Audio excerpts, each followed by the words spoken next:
Ubutumwa bwiza uko bwanditswe na Matayo igice cya 13. Umugani w'umubibyi. Uwo munsi Yesu asohoka mu nzu, yicara ku kibaya cy'inyanja, abantu benshi bateranira aho ari. Bituma yikira mu bwato yicaramo, abantu bose bahagarara mu kibaya.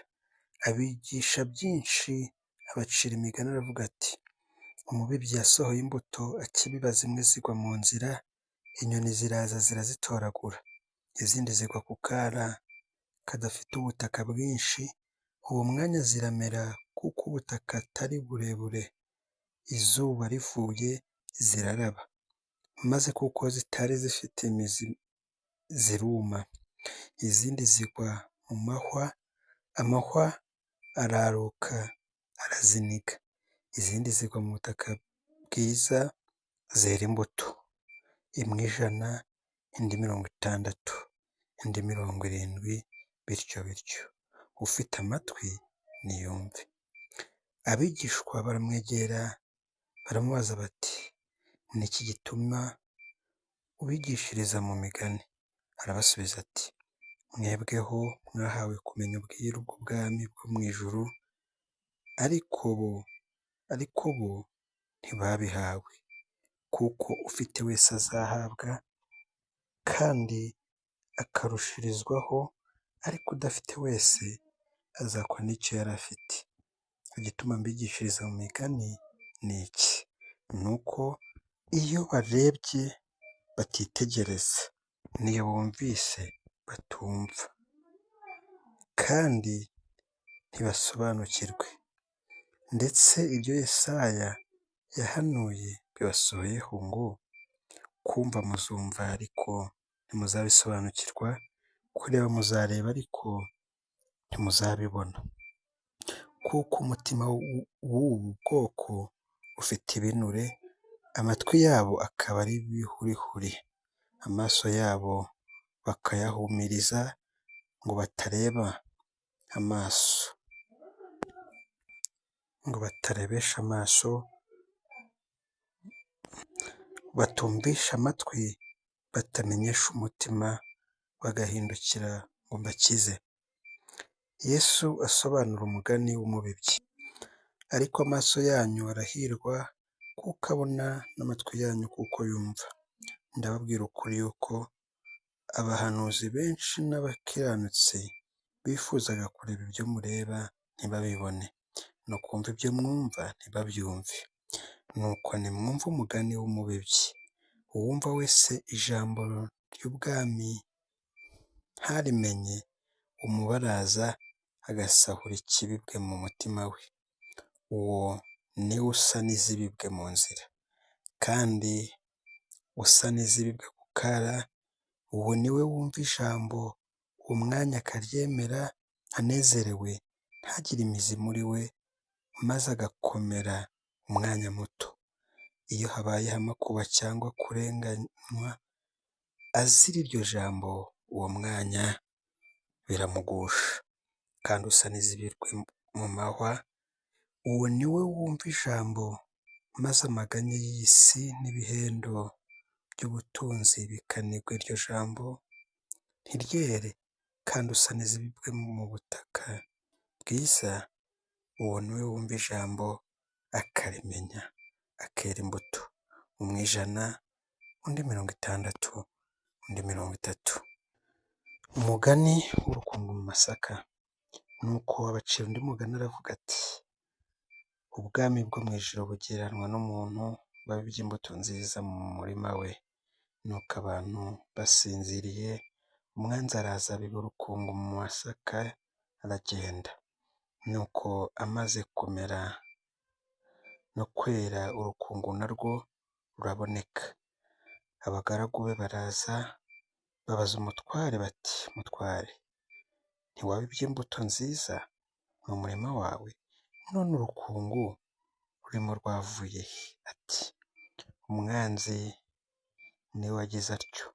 Abagaragu be baramubaza bati, noneho urashaka ko tugenda tukarurandura? Nawe ati, oya, ahari nimurandura urukungu murarurandurana n'amasaka, mureke bikurane byombi bigeze igihe cyo gusarurwa. Mu isarura nzabwira abasaruzi nti mubanze muteranye urukungu muruhambire imitwaro rutwikwe, maze amasaka muyahunike mu kigega cyanjye. Umugani w'akabuto ka sinapi n'uw'umusemburo.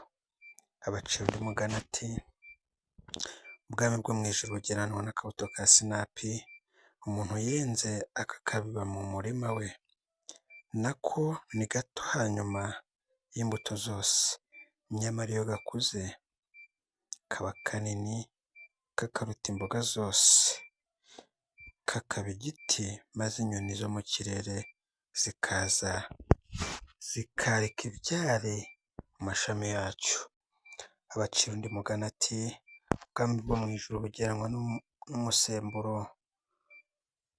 umugore yenze akawuhisha mu myariko 3 y'ifu kugeza aho iri busemburwe yose. Aya magambo yose Yesu ayigisha abantu mu migani, kandi ntacyo yabigishaga atabaciriye umugani, kugira ngo ibyavuzwe n'umuhanuzi bisohore ngo nzabumbura akanwa kanjye nce imigani, nzavuga amagambo yahishwe uhereye ku kuremwa kw'isi. Maze asezera ku bantu yinjira mu nzu, abigishwa be baramwegera bati dusobanurire umugani w'urukungu rwo mu murima. Arabasubiza ati ubiba imbuto nziza ni umwana w'umuntu, umurima n'isi, imbuto nziza nizo bana b'ubwami, urukungu ni abana b'umubi, umwanzi warubibye ni umwanzi, isarura ni imperuka y'isi, abasaruzi n'abamarayika. Nk'uko urukungu rurandurwa rugatwikwa, niko bizaba mu mperuka y'isi. Umwana w'umuntu azatuma abamarayika be bateranye ibintu bigusha byose n'inkozi z'ibibi, babikure mu bwami bwe, babajugunye mu itanura ry'umuriro, niho bazaririra bakakenyera amenyo. Icyo gihe abakiranutsi bazarabagirana nk'izuba mu bwami bwa Se. Ufite amatwi niyumve. Umugani w'izahabu n'imaragarita n'urushundura. Ubwami bwo mu ijuru bugereranywa n'izahabu zahishwe mu murima, umuntu azigwaho arazitwikira, aragenda umunezero umutera kugura ibyo yari atunze byose ngo abone kugura uwo murima.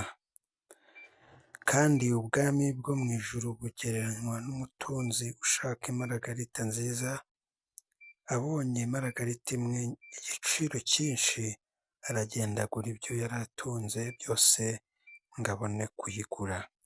Nuko kandi ubwami bwo mu ijuru bugereranywa n'urushundura bajugunya mu nyanja, ruroba ifi z'amoko yose.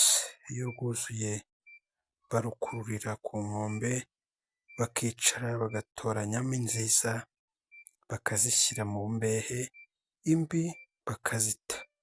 Uko niko bizaba ku mperuka y'isi.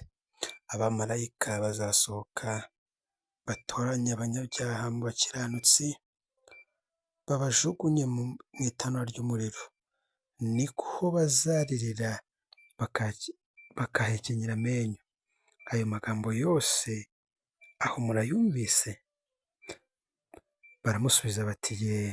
Arababwira ati nicyo gitumye umwanditsi wese wigishijwe iby'ubwami bwo mu ijuru agereranywa na nyir'urugo utanga ibintu bishya n'ibya kera abikuye mu bubiko bwe. Yesu asuzugurwa n'abo mu gihugu cy'iwabo. Yesu amaze kubacira iyo migani avayo, ajya mu gihugu cy'iwabo, aheraho yigishiriza mu masinagogi yabo, bituma batangara bati, ubu bwenge n'ibitangaza uyu yabikuye he? Mbese harya si we wa mwana w'umubaji? Nyina ntiyitwa Mariya, na bene se si Yakobo na Yosefu na Simoni na Yuda? Bashiki be